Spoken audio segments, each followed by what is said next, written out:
International Studies in Hong Kong. The presiding chair of today's session is Dr. Amitabh Singh from Center for Eurasian and Central Asian Studies, School of International Studies, JNU. His areas of specialization are Russia's European identity and international relations theories. So with this brief introduction, I request our editors to start with today's session. Professor Mher.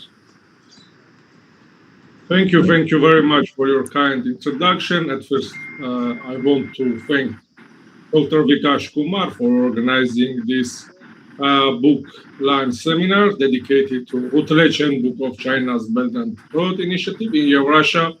It is always great to keep contact with my Indian colleagues, and I'm very happy to see you all here. Thank you for coming.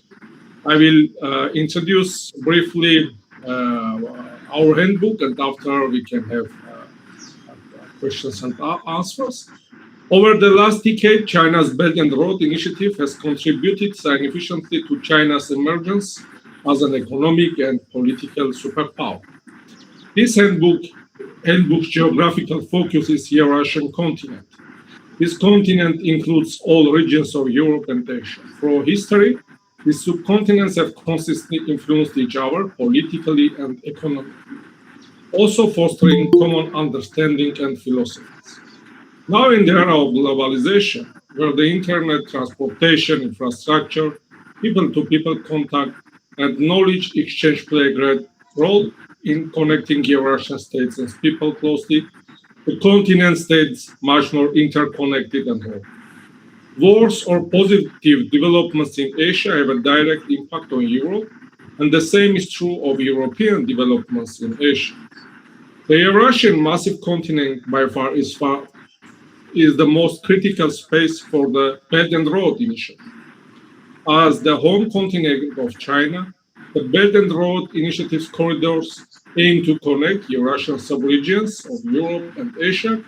Therefore, it is the epicenter of Belt and Road Initiative's geopolitical and geoeconomical developments in the era of multipolar world order 2.0. In Eurasia, the Belt and Road Initiative consists of 6 overland economic corridors.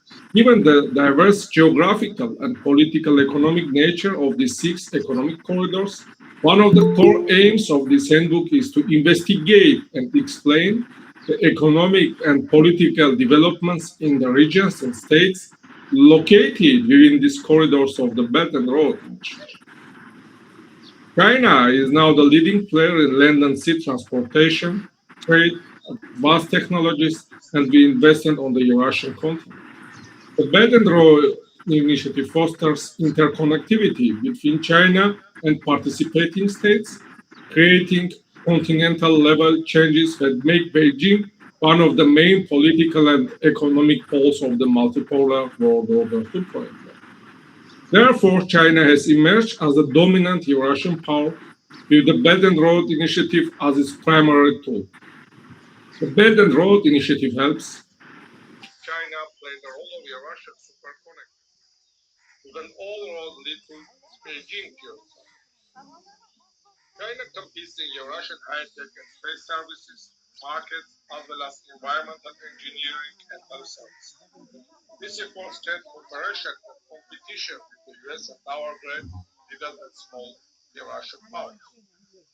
To prepare this, and for this reason, to prepare this handbook, we united emerging and established scholars from international relations, area studies, and political and economy based in Armenia, Austria, Bangladesh, China, Czechia, France, Greece, Hong Kong, Hungary, India, Italy, Kazakhstan, and many other states that this scholar introduce us what is happening in their country.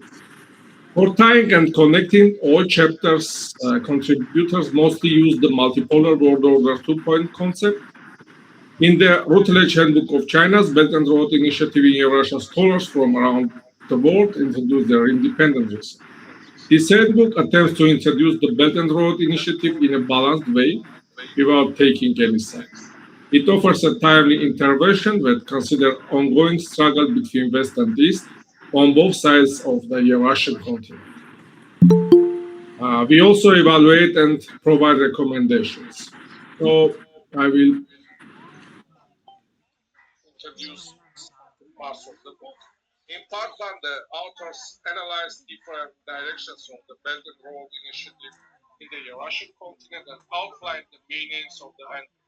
Part two of the handbook analyzes and explains the aims and results of the Silk Road Economic and six economic corridors, which aim to play a crucial role in Eurasian interconnectivity. It argues that even there are political and economic tensions in the multipolar world of the two corridors, which have a negative impact on Eurasian interconnectivity. These corridors are being developed, expect for Bangladesh, China, India, Myanmar economic corridor.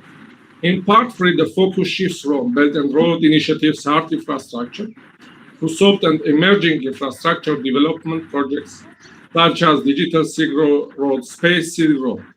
It argues that high technologies and digitalization will play a crucial role in multipolar world order 2.0, and China will attempt to strengthen its position in cyberspace and outer space for the aforementioned initiatives within the Belt and Road Initiative framework. Having competition and decoupling with the West in the high-tech sphere, cyberspace, and direction, China continuously strengthens its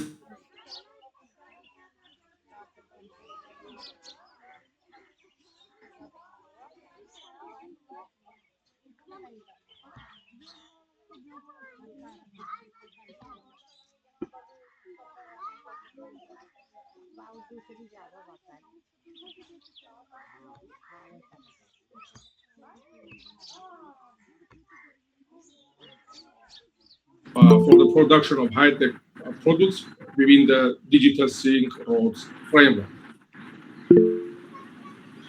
Part 5 of our handbook is entitled Geopolitics Dynamics. It critically analyzes the role of Belt and Road Initiative in competition for Eurasian regions between the two superpowers, the US and China, in the multipolar world order 2.0. Part 6 explained that Central Asia plays a vital role in the Belt and Road Initiative as a transportation hub for which China keeps interconnectivity with West Asia and Europe. It is also crucial for China as a region from which it gets gas and oil. Therefore, China is interested in the stability of this region, and it is actively working with regional states at the bilateral level. For developing relations at a multilateral level, Beijing is also using the Shanghai Cooperation Organization and China plus Central Asia formats. Central Asian states are interested in jointly building the Belt and Road Initiative and strengthening a strategic partnership with China. However, after the collapse of the Soviet Union and gaining independence from Russia, they do not need a new big brother. For this, they strengthen cooperation with our other great powers and try to keep balance of power. Like Central Asia, the Russian Far East also has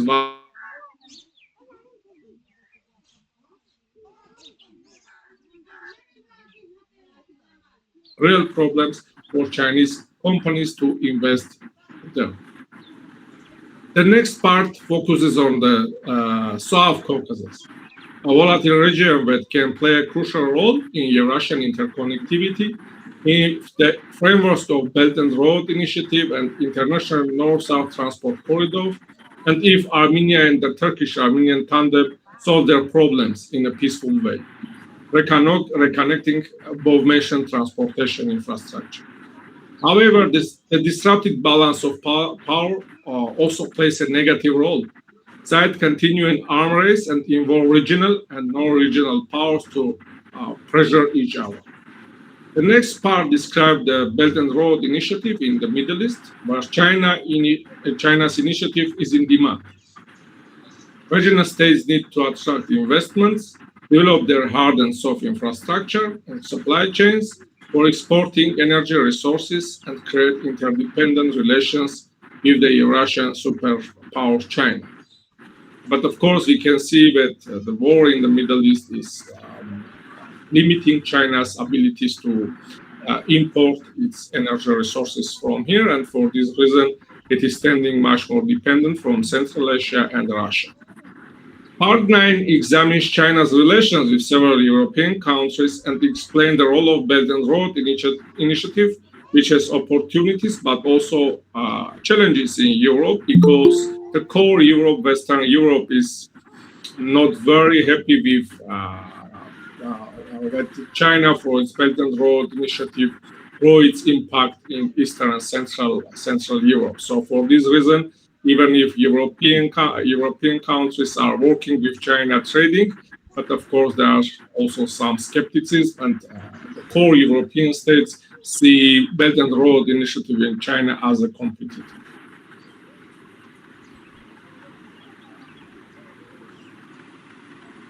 In part 10, our authors provides insights into the prospects of the Belt and Road Initiatives, geopolitics, institutionalization, digitalization, and sustainability, which will shape the further development of China's initiative and its impact on Eurasian interconnectivity in the multipolar world order 2.0, which is of course hard task because of the fragmentation of current world affairs.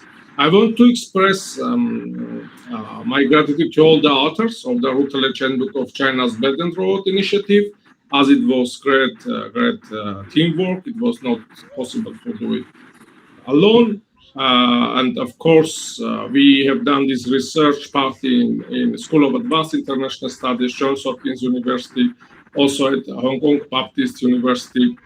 And now I also like to share some good news about the book. As it is clear from WorldCat, which is the world's largest library, the Routledge Handbook of China's Belt and Road Initiative is currently available in 110 libraries of the world. Among them are Johns Hopkins University, Oxford University, MIT, Edinburgh University, Harvard, and many others. I hope that this book is available also in some Indian universities, as we have a great author from Jawaharlal Nehru University. Maybe you know Associate Professor Mher and Debata. He also contributed very important chapter on China's and India's roles in Central Asia, which I recommend to read. It is also worth to mention that authoritative institutions and major agencies such as Asia Global Institute of Hong Kong University, International Political Science Association, several universities, and many others mentioned about book and about its publication. Here is also our other books, which we published during last year. So I have tried to keep it short, that we have more time to discussion. So if there are any questions or comments, please. During the question and answers, I will try to answer in much more comprehensive way. Thank you, Professor Mher. We have our presiding chair with us. I'm sorry, Dr. Amitabh. He will be giving comments on your presentation first. Then we will be moving towards question and answer session. Okay. Professor Amitabh, it's up to you. Yeah. Thank you, organizers, and thanks to Dr. Mher Sahkyan and Kevin Lowe. In fact, if I can tell you, I got a copy of this book from your one of your authors or the writers of one of the chapter, my friend Mahesh Devta. We are colleagues here, and I had yeah. So I congratulated him, and now I have the opportunity to congratulate both of you and the entire team of the contributors on producing this ambitious and timely Routledge Handbook of China's Belt and Road Initiative in Eurasia. In fact, you will be surprised to note that I had taken 2 chapters from your book, as a reference to my students also, my PhD students. And it is one of the suggested readings for them, which they have done very. In fact, it's very recent, and so they have been very keen to know what's also happening, and your name is not unfamiliar to you, to me at least. I'm observing your conferences that you organize in Armenia and many other places. In fact, I specialize on Russian foreign policy and politics and society of South Caucasus. I teach the paper here. So, I mean, everything that you have written, or maybe you're trying to put across, especially when it comes to connectivity, it's of my interest personally. So, but the book has appeared at a moment which is marked by Russia-Ukrainian war, renewed conflict in the Middle East, and an intensifying US-China rivalry. So, the book that way is very ambitious and timely, and the volume, the parts that I have gone through, I'm afraid I've not read the entire book because of the paucity of time, and the vacation started, and during vacations we have to move out also of the city. Maybe I'll be traveling to Russia also in that process, but that also gave me an opportunity to come across everything that you have written. That's very timely, especially the kind of grounded corridor level and country level analysis that our debates on, even in India, on connectivity, power transition, and the Eurasian order urgently required. So it's a highly recommended book. I would briefly, in sort of starting the discussion, much of that you have discussed, but a brief overview of the handbook that you have given, I would add it my take on it. So what Thank you you. have done is, you have framed BRI as an evolving multi-dimensional project that has moved far beyond the early image of hard infrastructure and mega projects into domains of digital connectivity, space, environmental governance, health, and green finance. So the opening chapter itself situates the BRI's evolution from the launch in 2013 to its current multi-dimensional phase. And on a personal anecdote, in fact, I visited Nur Sultan Nazarbayev University. So the students and the faculty are very proud to say that this is the hall where Xi Jinping, in fact, introduced the idea of BRI to the world, and that's how it has taken off. It's a very innocuous kind of small, what do you say, auditorium, and there something like BRI had been introduced. So it explicitly to China's broader strategy of positioning itself as a central pole in Eurasia through 6 overland corridors and associated maritime and digital linkages. Much of you, what you have also discussed.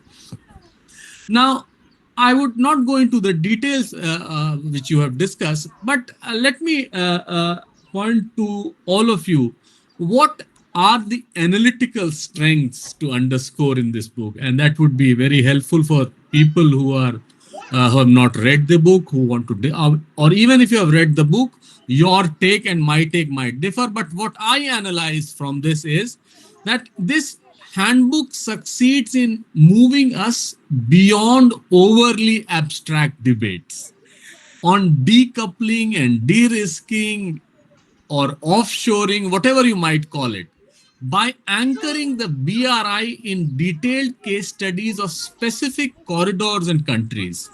Chapters on the China, Central Asia, West Asia Economic Corridor, for example, show how Kazakhstan, Uzbekistan, Turkmenistan, Iran, and the Arab Gulf states are using transport and energy infrastructure to diversify partners, hedge against great power conflict, and reposition their economies in a fragmented trading system after 2022. Now, the second analysis that I have made, I'll briefly discuss pointed in a pointed way. The book makes a significant contribution by systematically integrating the digital and space Silk Roads uh, into the story of Eurasian connectivity. The chapter on the security dimension of the digital Silk Road, contrasting net politique and digital politique, underlines how Chinese digital infrastructure, 5G, fiber optics, data centers, and surveillance technology can simultaneously enable connectivity and consolidate new forms of state power. and social control. The discussion of the Space Silk Road and Baidu highlights how satellite capabilities are becoming integral to logistics, navigation, and even the strategic autonomy of BRI partners. Third, the volume is unusually attentive to environmental and resource related implications. The chapters on green BRI and on critical raw materials in the EU foreground issues of environmental governance, green finance, and Europe's dependence on China for strategic minerals, and they also interrogate whether green BRI amounts to genuine transformation or sophisticated greenwashing. I mean, once the Trump has introduced the green thing to be biggest con job of the century, everything now everyone now sees any green project with a lot of pinch of salt. Now, this is particularly valuable for scholars linking energy transitions, industrial policy, and geopolitics. So, people who are looking for linkages here would find it very helpful. Fourth, uh, the regional sections are rich in empirical material and capture the agency of middle and smaller powers. Central Asian chapters discuss Kazakhstan's emergence as a middle power, Kyrgyz and Tajik vulnerabilities, and the complex pattern of neither rivalry nor collaboration between India and China in Central Asia, which my friend Mahesh Devta has written the chapter on. The South Caucasus section, which I have read in detail, I found it very interesting because it shows how Armenia, Azerbaijan, and Georgia hedge beyond the simple West Russia binary by exploiting both BRI and the INSTC, even as unresolved conflicts and blockades constrained Armenian options. And I'm an Armenian watcher.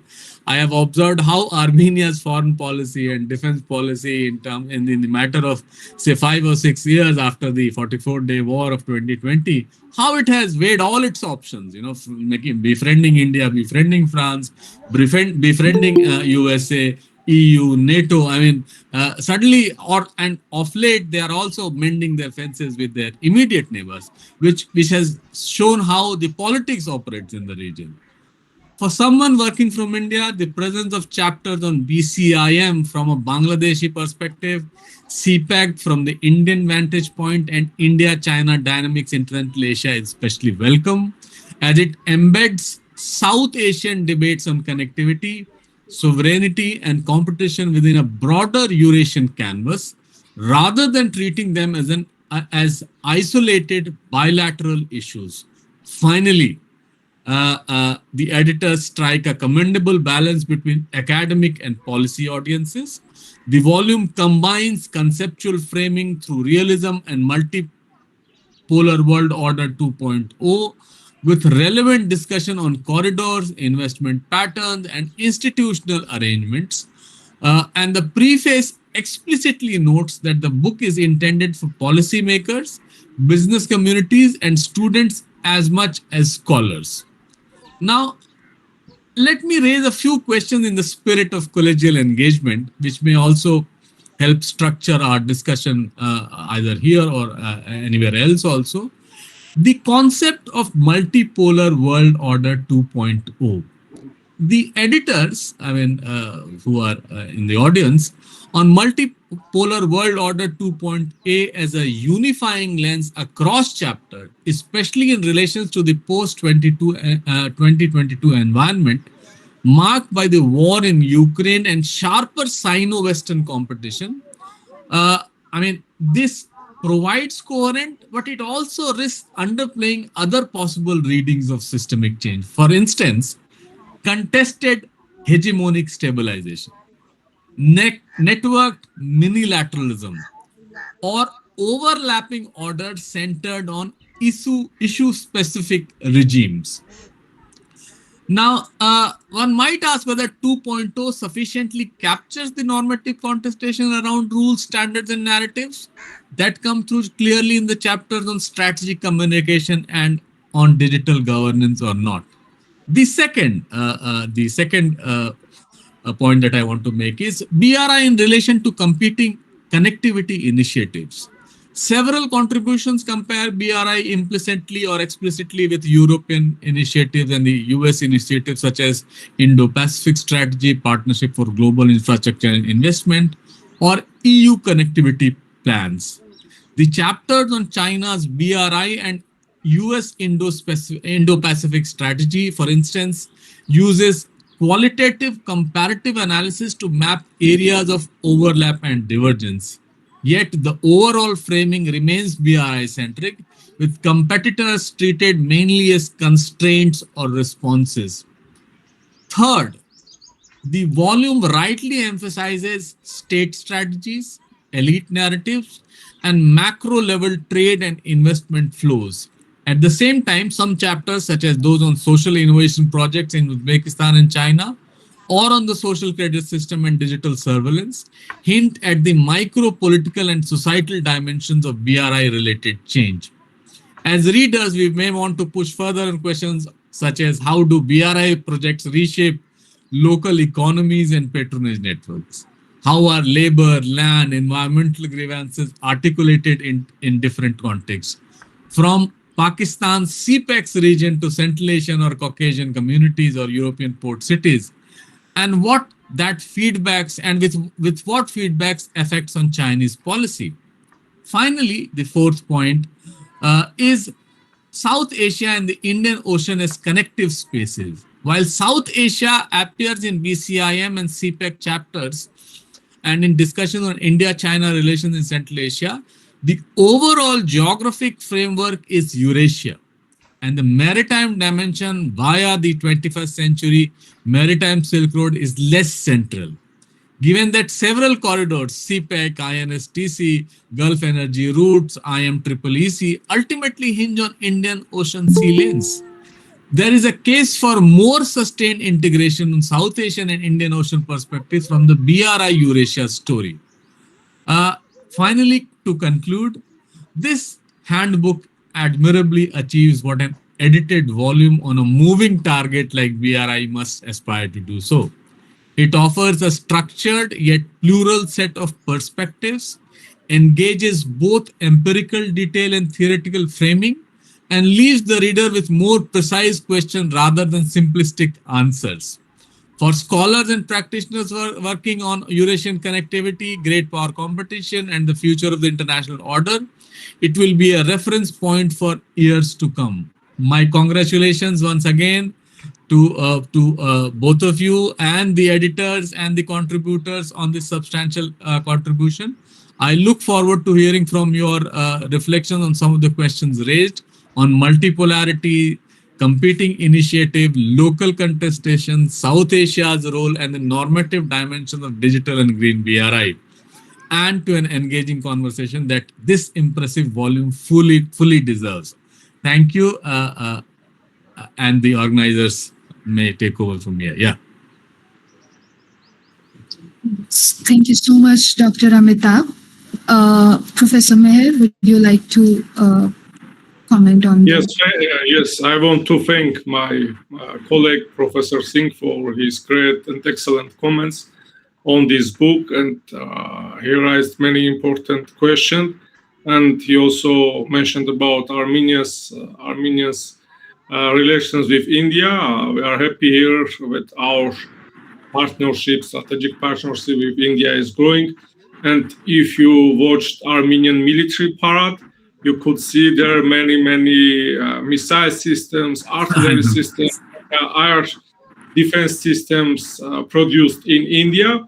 And of course, it is also very interesting that historically our two nations had very good relations. And now when we are in this multipolar world order 2.0 with some fragmentation and destruction in world affairs, so our nations are strengthening their relations. Hopefully, this kind of military and political affairs will have their own impact on economic relations between Armenia and India as well, and they will hopefully open new perspectives for scholars for Armenian and Indian scholars to keep contact. And for this, I am also valuing our people-to-people contact. When Dr. Vikash Kumar offered, I was happy to, and I am happy to join you again. And yes, you are right. We have put forward multipolar 2.0 concept. It was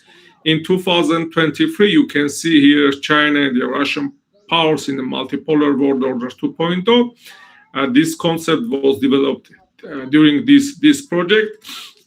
And what we want to show there, that after the Russo-Ukrainian war, it is clear that there is no more any kind of unipolar world order. And there are several centers like China, which is trying to stand Eastern Pole, Russia, which is trying to unite post-Soviet Eurasia, several states. It is trying to be a center, and it is having some kind of impact because there is Europeans are trying to underestimate Russia. Of course, there is no need to overestimate Russia as well, but there is no any need of underestimating it. And you can see what is happening now because of this Russo-Ukrainian war. Of course, the main disaster it is for Ukraine, but of course it is for Russia and European Union at first as well. So Russia is also trying to be center. It is struggling for its great power status. We have new superpowers in the world. It is China for its Belt and Road Initiative. If Russia or the US, they are mostly using political or military tools to defend or promote their interests. China is mostly doing it for economy because it is economically strong. And now for this Belt and Road Initiative, of course, it is trying to project economics starting from Eastern China until Eastern Europe, also in Africa and in many other places. Of course, it is against the interests of the main superpower of the world, the US, which is also trying to grow its impact and influence in South Asia, Southeast Asia. Also, it is, of course, in Europe, but the other important moment is also in this multipolar world orders 2.0 that the US is also trying to play alone without its European allies. So it is one of the differences in this multipolar world order 2.0. So there is, we can mention about two superpowers: the US, China, great powers, Russia, also European Union. In somehow there are great or middle powers, United Kingdom, which is still keeping its impact and influence in several regions of the world, and of course big powers, India, which is growing very fast economically. It has huge military with nuclear arsenal, and recently we have seen that India is also paying a lot of attention on high technology development. And in the future, I think India will also stand a very important center in Eurasian continent, or as some colleagues like to mention, supercontinent. And we also have some middle powers in this multipolar world order 2.0. Middle powers like Iran, Turkey, which are playing their own game, and we can see that they are having impact on what is happening in the current world affairs. And of course, there are also small powers which are playing very active roles, such as Israel, such as DPRK, which also have their influence.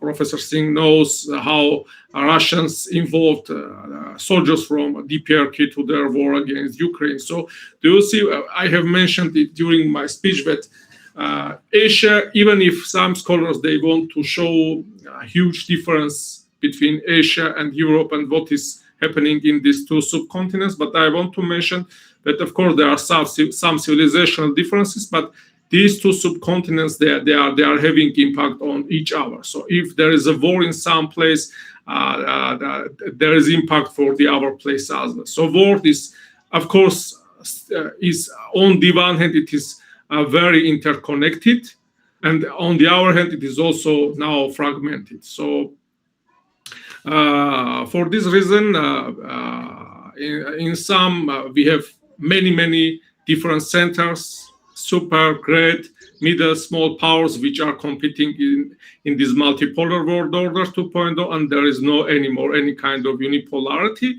And you can also ask me why is it so 2.0? What does it mean? Why 2.0? Because we in the past we had multipolar systems as well. For instance, before and during First World War, Second World War. But why do I call it multipolar 2.0? Because of many reasons, but I will specify two main. Because now we have powers in this multipolar world order 2.0, which do not need any kind of allies or blocs. For instance, the United States, it is showing that now it has such a capacity, military, economic, and political, that it does not need any kind of allies, and it is not asking any kind of opinion of its European allies. The same with China. It has 1.4 billion population with very strong military capabilities, nuclear arsenal, and it also does not need any kind of allies. So, but in the time of previous multipolar systems, we had always blocs and blocs which were struggling against each other. And the same I can mention also about India in the future, as we see, it is keeping its the population is still keeping growing, and of course India's political, economic, and military power is also growing. So let's say from 40 years, it will be also in the level of some kind of in between super and great power. So it will also not need any kind of allies or defenders. And also with what is doing different this multipolar order 2.0, what we had in the past, it is cyberspace, high technologies. As before, if the states were struggling for regional spheres of influence, now they are also struggling for the spheres of influence, but already in cyberspace. And that is cyberspace, artificial intelligence, high technologies, and a struggle for the markets where they will sell these products and connect the regions with them. It is doing this multipolarity different and current world order different, because this cyberspace which we have now and the struggle what is going on there, it is we had not this kind of things in the past. Of course, we hadn't also artificial intelligence in the past. So these are some moments about multipolar world order 2.0, and in about interconnectivity. Of course, there are several other interconnectivity projects which were proposed by the US and European Union. For instance, New Silk Road, proposed by the United States in 2012, but as we see, it doesn't exist now. I remember that Trump also announced about Blue Dot and the European Union about Global Gateway, but we cannot show any kind of infrastructures which was built or implemented for this kind of interconnectivity projects. But we can mention, for instance, and it is already working about Belt and Road Initiative, several corridors which are now working, for which trains are traversing for Europe and China, Central Asia, and our places. So it is doing. If we compare, if China is, let's say, invested 380 billion USD, we cannot see any kind of this kind of amount from the EU or from the US invested in the infrastructure development of global South. Of course, here we can also mention about international North-South transport corridor, which is implemented by India, Russia, Iran, and Armenia is also a member, and many regional states are also members. But compared with Belt and Road Initiative, it is going forward very slowly. And of course, the fact that Iran is under sanctions, and for instance, now I think that there are also some kind of problems for Chabahar and other ports of Iran because of this war. So this is making these projects a little bit problematic. Because of Iran, of course, if the United States and Iran solve problems, as it was mentioned in these days, that Friday they are going to finally sign this agreement, peace deal. So of course it will bring new opportunities to an international North-South transport corridor, on which Armenia is also very interested. And now we are also building this North-South transportation road, which hopefully will stand some of the links of the international North-South transport corridor. And about maritime, you correctly mentioned that the book is mostly about continental issues. Our main aim was there to cover mostly continental issues. Of course, we could not just skip maritime Silk Road. We have covered it, this part as well, but as much as there was a need. Thank you. If I forgot something, please remind me. Thank you. Thank you. It was indeed more refreshing than the question that I had put. So, Professor Mher, in the beginning of the session itself, you said you are running out of time, like you're running short out of time. So, will it be okay for you if we can take few questions from our participants also? Yeah, sure. Okay. Even I have question, but first let's give the chance to the participants. So, participants, if anyone has any question, you can directly ask to the editor of the book. Or you can type in chat box. We will read it for you. Anyway, you can do it.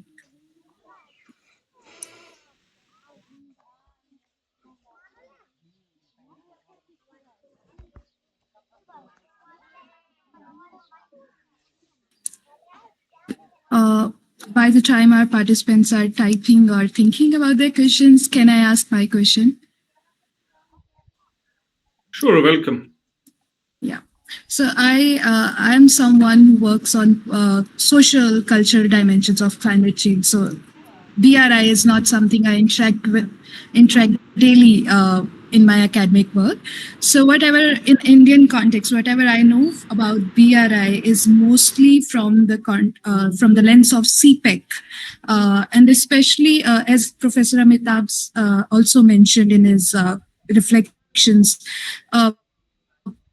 the dynamics of conflict between the governments and local populations from where BRI is being developed, especially in context of Pakistan. We often hear the news of conflicts between the government of the country and the local populations. So, I am just curious to know how, if because you said there are chapters on environmental governance as well.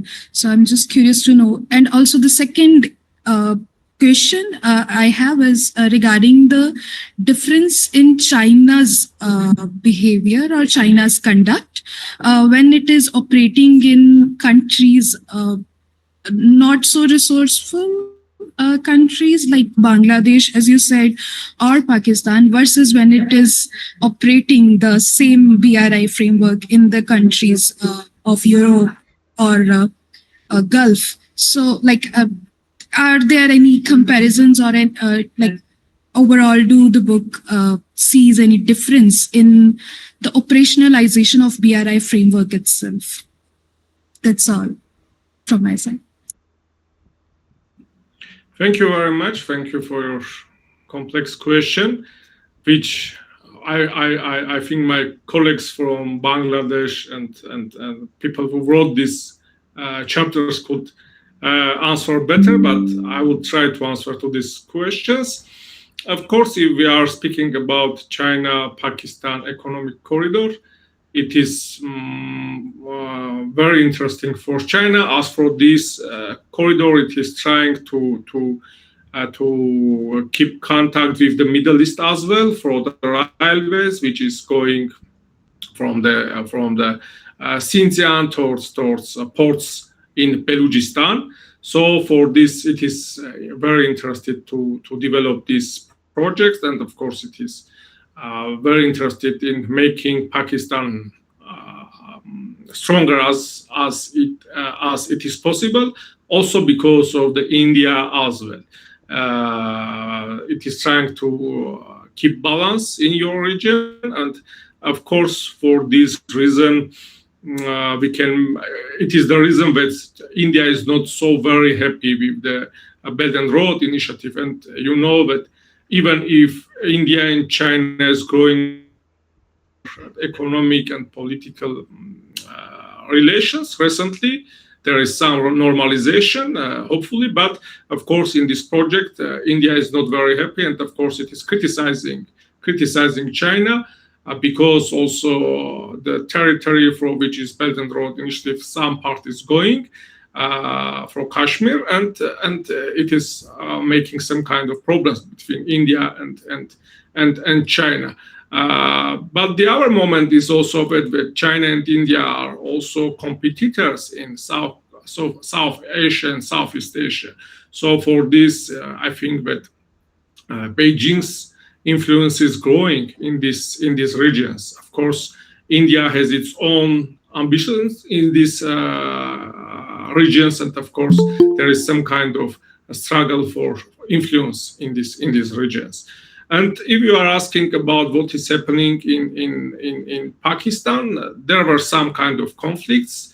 As I know, in Balochistan, it is southern part of the Pakistan. There are Baluchi people are living there, and some of them they were even struggling for their independence from Pakistan. It is near to Gwadar port, which is being developed by Chinese side. China is developing this project for connecting it with the main railway, and also this is also very important for Chinese Xinjiang region as well. Because China thinks that if it connects this region with our states and develop the economy of this region, there will be some kind of changes in this region. And yes, there were some moments that Baluchi people attacked Chinese workers and infrastructures, but China is also trying to find language with these people as well. Some kind of explaining that, look, that if this infrastructure projects work, so you will also have some kind of opportunities in this region.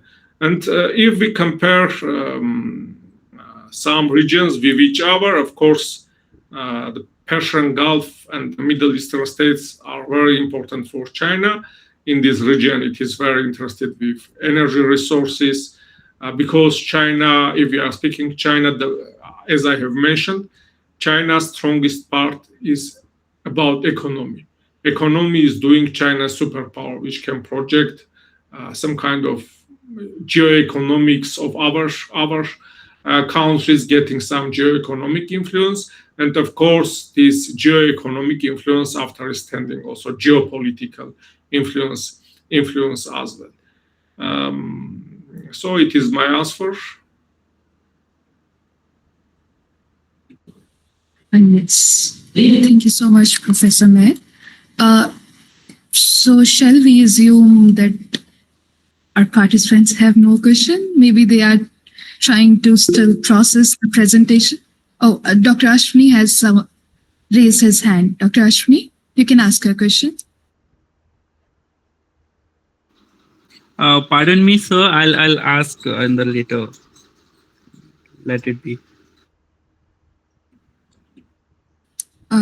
Okay.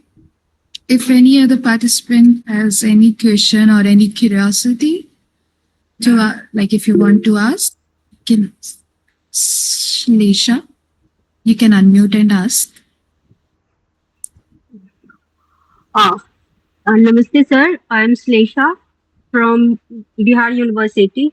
my question or my concern is that कि जो old silk route था and I just completed a book Hindu superiority करके उसमें ना ऐसा लिखा गया था this is the colonization of Hinduism और इंडियन सिटीजन और go through the north west and south east China शुल्क और यूथोपिया लाइक दैट उसने मैप भी दे रखा है उस रूट से जो है कॉलोनाइजेशन हुआ है भारतीयों का after Mahabharat I don't agree as a Sanskrit student और a scholar I don't agree with this but they western people that book is written by western archaeologists that time 1922 या पब्लिकेशन डेट तो आर यू एग्री दैट कि इस तरह से कोई root गया होगा और इस तरह से जो है रिवाइव करने का rewrite the history of Indian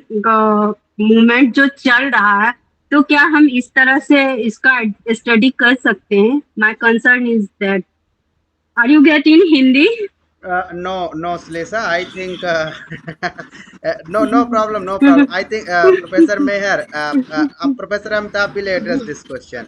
Please, otherwise Yeah, Arpan will translate. No problem. Yes. I know. I'll just translate it for the benefit of what I have understood of the question.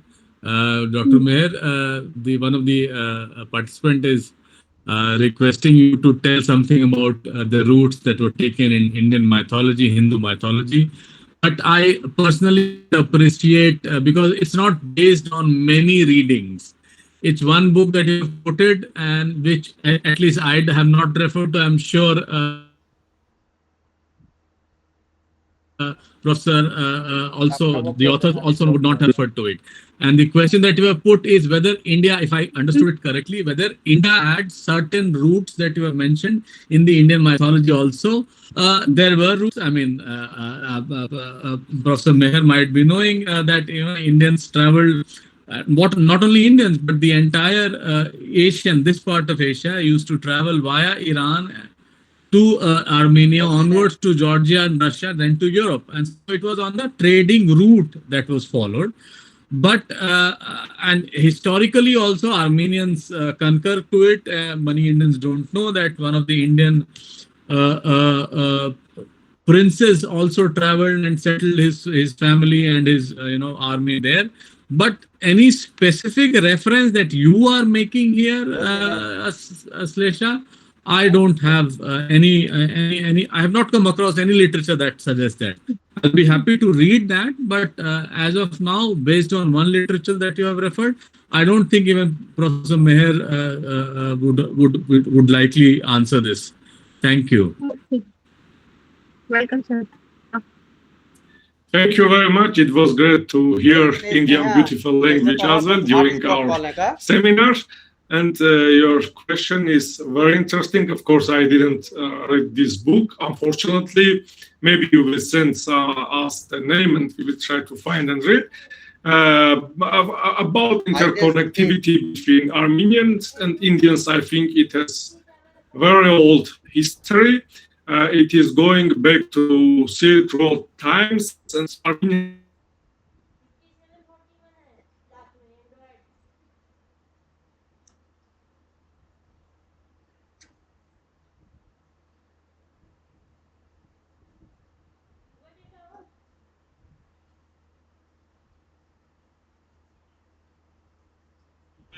they were creating some kind of network of traders, and they were doing a lot of trade between the West and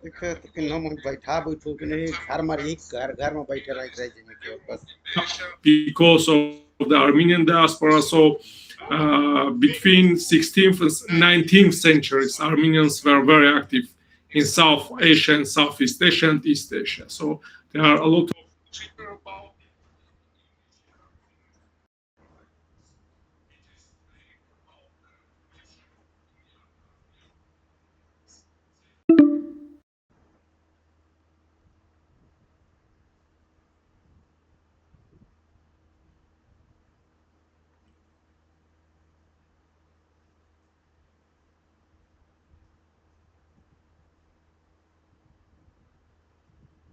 Hello.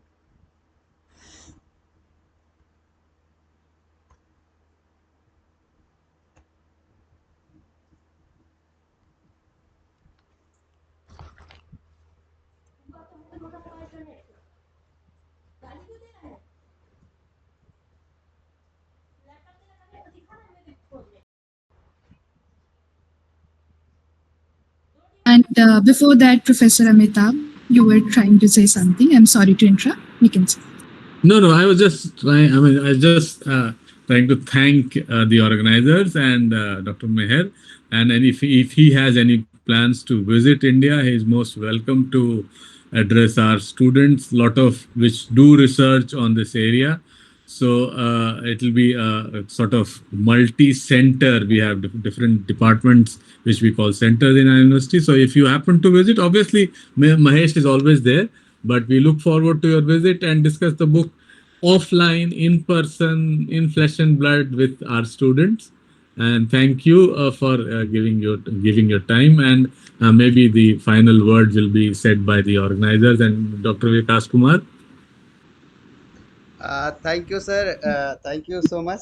Actually, due to my eyes treatment, I am outside of the Delhi, so I have not played the significant role to this discussion, and I will try to conduct one more discussion when I will reach to Delhi, and I will request again to Professor Meher, because I'm in the outside of the Delhi, and I'm unable to connect more scholars and more faculty members from various parts of the India.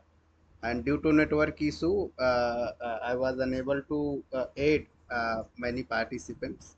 So next time, sure, we will do actively this.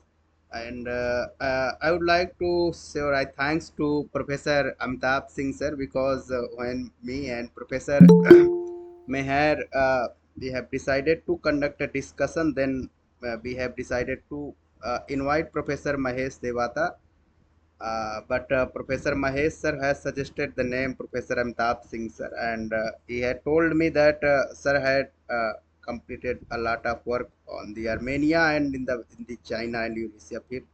So if you will invite to Professor Amitabh Singh, so it would be good for you.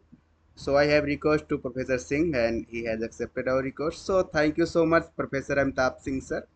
And sir, when I will reach to Delhi, then I will come to your cabin, and we will meet in the coffee. And I will try to invite to Professor Meher, because in the month of the July we are going to conduct July or August we are going to conduct one international conference in our college. So I will try to invite to Professor Meher.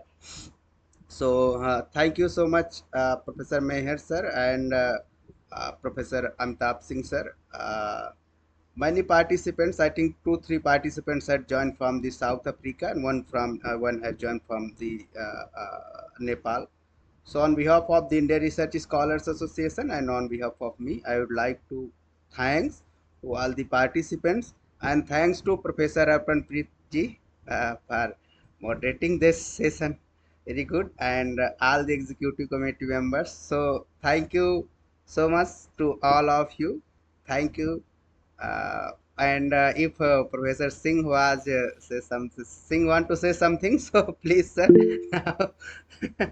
No, no, it's okay. It's okay. Let Professor Meher have his final word, and then we can just close the session. Thank you. I'm Thank you sorry very to interrupt. Yeah, Professor One of our Inga, I think. Yeah, I think she is from South Africa. She has written something. So okay. she has written if the book will be available online. She's just asking. Professor Mayer, you can confirm. Unfortunately, it is not. It is not available online because it belongs to Routledge. So, but there is our option. If someone wants to write book review, we can ask and have some kind of any journal in mind. We can ask Routledge. They can send you book. You can write this book review and publish in the journal. You will have book and one published book review. So it is possible. And I want to thank my colleagues, Professor Singh and Professor Kumar, for this invitation and a great discussion. I was in New Delhi in 2023. I enjoyed your city. It is a beautiful city, very interesting. I also went to Taj Mahal. It is much more beautiful than in the picture. So let's keep contact, and we will see if it is possible to meet in Armenia or in India in the future. Sure, sure, sir, sure. Sure. Thank you, sir. Okay, thank you. And Professor Meher, we will write a review. We will write review and we will publish this in our journal. Perfect. Looking forward for Yeah, this. yes, so thank you. Thank you. Bye bye.